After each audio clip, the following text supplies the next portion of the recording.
everyone! Thank you so much for watching. And for today's video, tuturuan ko kayo kung paano ako mag-repot ng aking mga plant babies.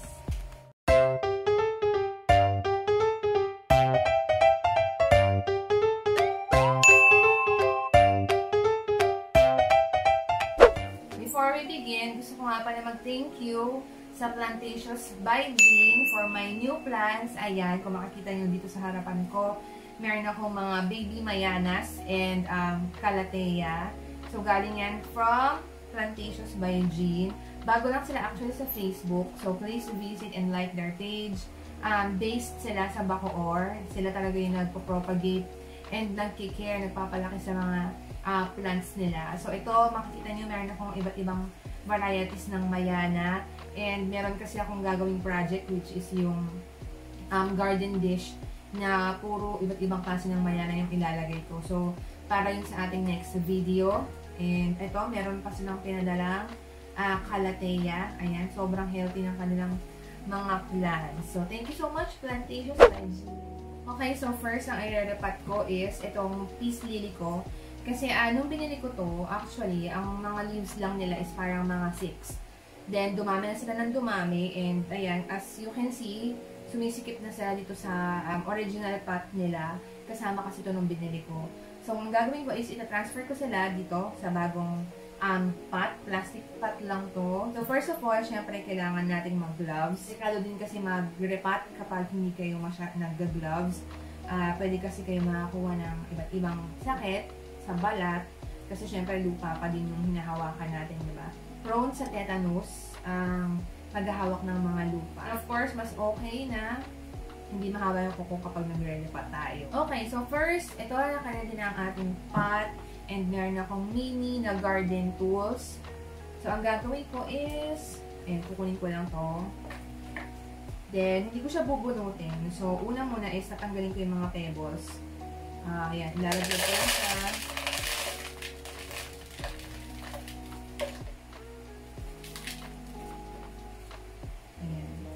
Kung makikita nyo, meron pa ako ditong yung mga eggshells.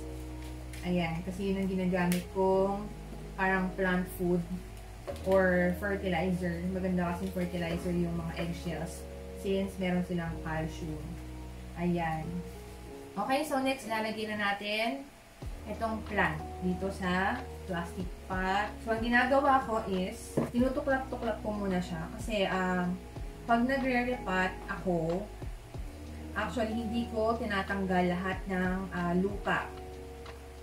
So, para mas madali siyang mag-establish dun sa bago niyang pot, ang ginagawa ko is, dinadagdagan ko lang yung soil. Hindi ko siya totally tinatanggal or hindi ko rin siya binabawasan. So, ito, dadagdagan pa natin siya ng lupa kasi masyadong konti yung magiging soil niya compared dito sa bagong pot na gagamitin natin. So, wag na siyang bubunutin kasi baka ma-damage yung roots. Ayan, kakapain yung maigi kapag umaangat-angat na yung plant. So, ayan, ibig sabihin maluwag na siya. Hindi nyo na siya madadamage. Sobrang dami kasi ng ng bagong leaves nitong plant na to. Madali lang siya mag-bloom or madali lang siya mag-lush kapag tama talaga yung care nyo ng peace lily. So, ayan, tinatransfer ko na siya. So, ito na ang ating peace lily. Ayan, kung makikita nyo, wala ako na damage na roots kasi buong-buo siya talaga. So, hindi ko tatanggalin yung mga soil niya. Lalo na kasi kapag yung soil niya is dikit na sa mga roots or dry na, huwag nyo na siyang pilitin tanggalin. Kung gusto nyo totally tanggalin yung mga soil niya and palitan talaga siya ng bago, gumamit lang kayo ng hose para ma-wash off yung mga soil. Pero huwag nyo siyang masyadong kakamayin or tutusukin kasi baka ma-damage yung roots. So, yun ang bilin sa akin sa silang kasi doon ako bumibili ng mga plants ko before. Ayan. So, ito na ang ating peace lily. Ayan. So, as you can see, ito na siya. Masyado siyang maluwag kasi maliit lang yung pot na originally na ginagamit ng plant na to. So, ang gagawin ko is dadagdagan ko siya ng loam soil. Kung nasaan yung parang dirt ng plant, akin is nandito siya. So, ibig sabihin hanggang dun yung soil.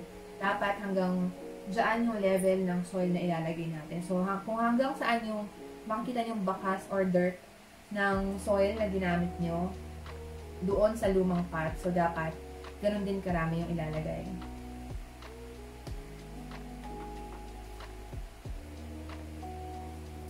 Okay, so magta-transfer ako ng loam soil dito sa ating repotted na peace lily.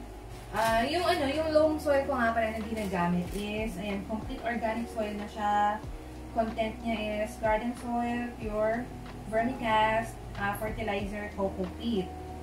Ayan, so sama-sama na siya. So, hindi na kailangan na bumili ng separate na coco peat or fertilizer.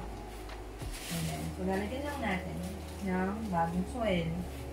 So, sa pag-soil nga pala or paglalagay ng soil, dapat hindi siya yung pinipisa or dinidiin. Kailangan is parang yung talagang tinambak lang siya para para makahinga yung soil.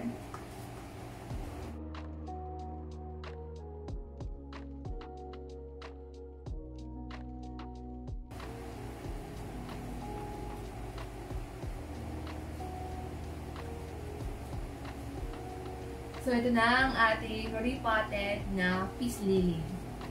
Okay, so next, magre-repot naman ako ng monstera amidrium. So, ito is isang klase ng monstera. Yan, kamukha siya ng Swiss cheese actually. So, kakabili ko lang nito a few days ago. So, hindi ako muna siyang mag-adjust dito sa paligid namin. Kaya hindi ko muna siya agad nirepot.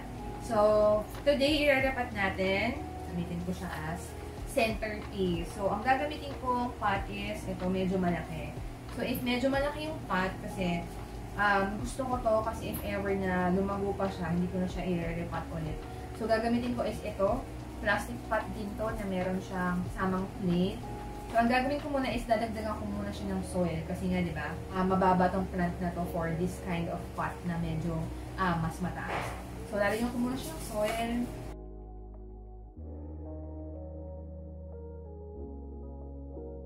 Okay, so once nalagyan ko na ng kalahati yung pot ng loam soil, ilalagay ko na itong plant.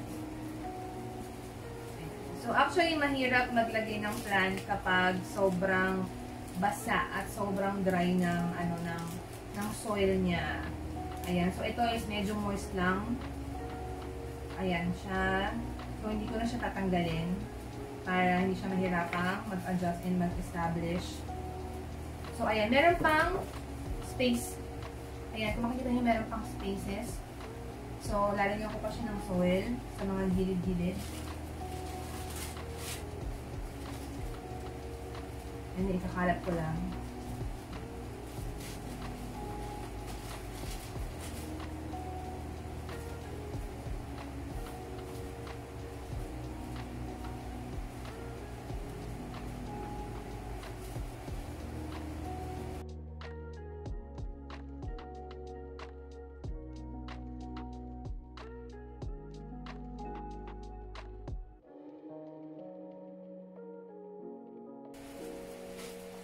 Ayan, so done na ako mag-repot ng aking monstera. Ayan, ang kitang pot niya. So, lilinisin ko lang to kasi white.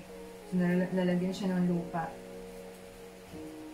Okay, so dito naman, hindi ko naman sila i-repot. Itong Chinese evergreen ko.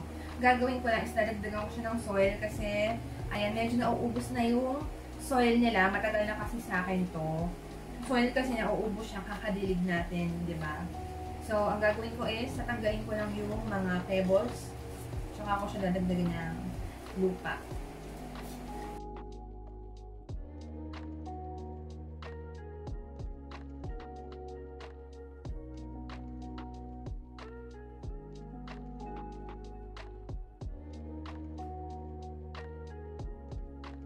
So, that's how I repot my plants. Sana may tutunan kayo. Actually, madali lang mag-repot ng plants.